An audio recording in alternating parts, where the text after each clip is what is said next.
Ladies, boys and girls, how are my snipers doing today? I hope you guys are doing fantastic. Listen, we do have a important video regarding the markets. Okay.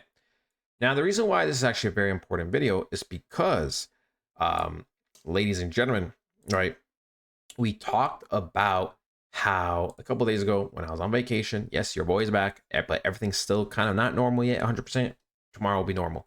Listen, seriously though, we talked about how we wanted June to end very, very strong. Now we only have a couple of days left, right? This is being recorded on a Thursday and it will be out on Thursday, but we have Thursday, Friday, Saturday, Sunday, and I think Monday. I'm not sure. We practically have a few days left, but this is more or less the last weekly candle that we're going to get. And as long as we kind of end the way where we're currently at or a little bit higher, it's going to look pretty good. Now, I'm not going to lie, right? On the micro level, it does look like we're going to be going lower and lower slightly, but let's just focus on the bigger picture. The reason why this is so important is because we are finally ending the 3-month candle. Now, I did say, look, if we were going to end somewhere back at 92K, 93, 95, even 97K, the candle would look kind of disgusting, right? Disgusting in a bad way. Because here's the deal, people, like when we had these 3-month candles be really weak back in the last cycle, right? It was practically already, showcasing that this is the end, okay? When you get like a big rejection buy candle on the 3-month, we can see on the 3-month over here, then the next 6 months were absolutely devastating. Of course, and another 6 months were terrible. But yeah, we could see, right? Not ideal, not ideal. So us closing up here potentially is going to be very, very key because that still confirms that when we take away all the wicks and all the noise, all right, take away the drawings, we can still see that we are fundamentally just going higher and higher, right? Every single time we have a low, we have a high, we have a low, we have a higher high, right? Higher high, higher low, higher high, higher low, higher high, right? It's just a nice staircase upwards. We can see, right? Clear as day, right? You don't need to know technical analysis to know that this just kind of looks like a staircase upwards, right? Boom, bang, boom, boom, right? Very, very simple. And that pretty much means we are still consistently going up. So like I said, if it was closing like here or even lower or whatever back at 90K, 92, 80K, it would be actually very, very devastating. Obviously, we still have a few days to go, so let's hope for the best.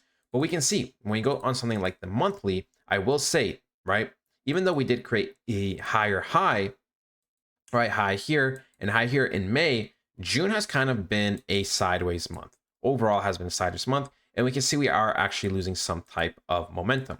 Now, it would not surprise me. I'm going to say this now. It would not surprise me if July was some type of fake out correction, possibly to 92K. But then August and September, by the time August and September happened, is when we would already start pumping up. Now, the reason why I say this is because when we go on the 3-month candle, we can notice a few things. Number one, there is a order block, right? Order block, pretty much big institutional candle. So that's number one.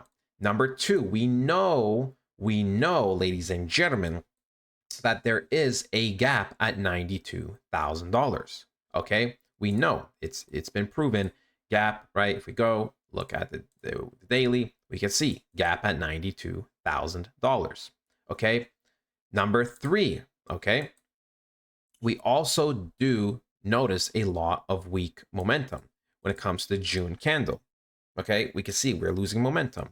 So if we were to pull back, right, what are the two areas? Well, number one, there's liquidity for the bottom candle of June, and there's liquidity down here at the May candle.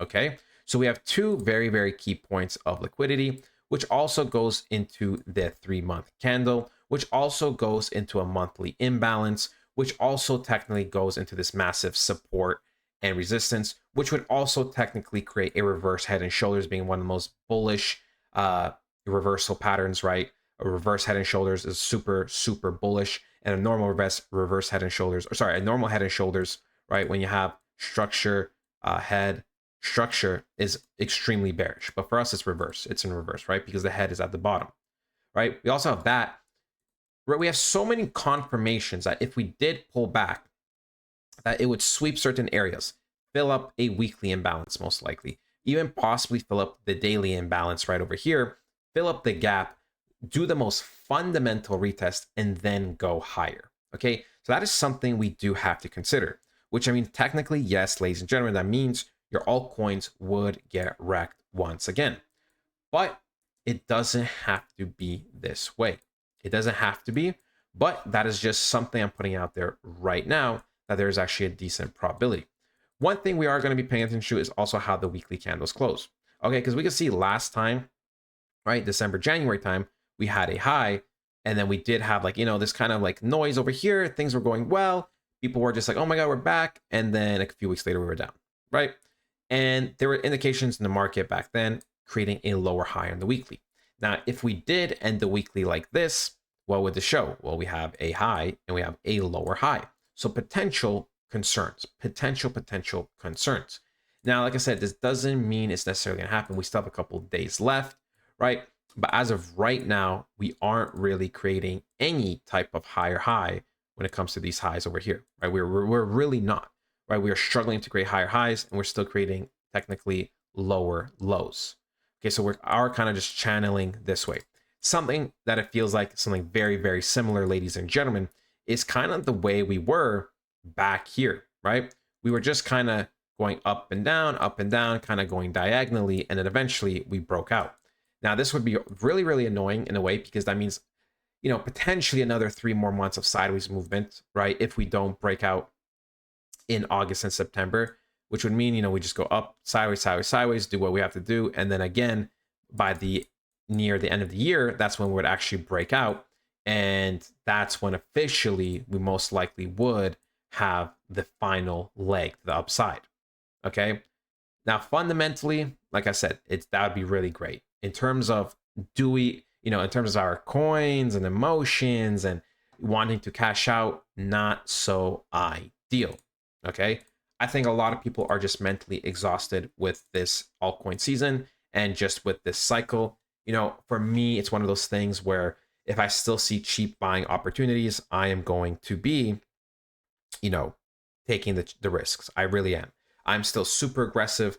I said before, like 99% of my net worth is about in crypto. That has dropped a little bit now, but I'm still fairly aggressive. I'm still going all out.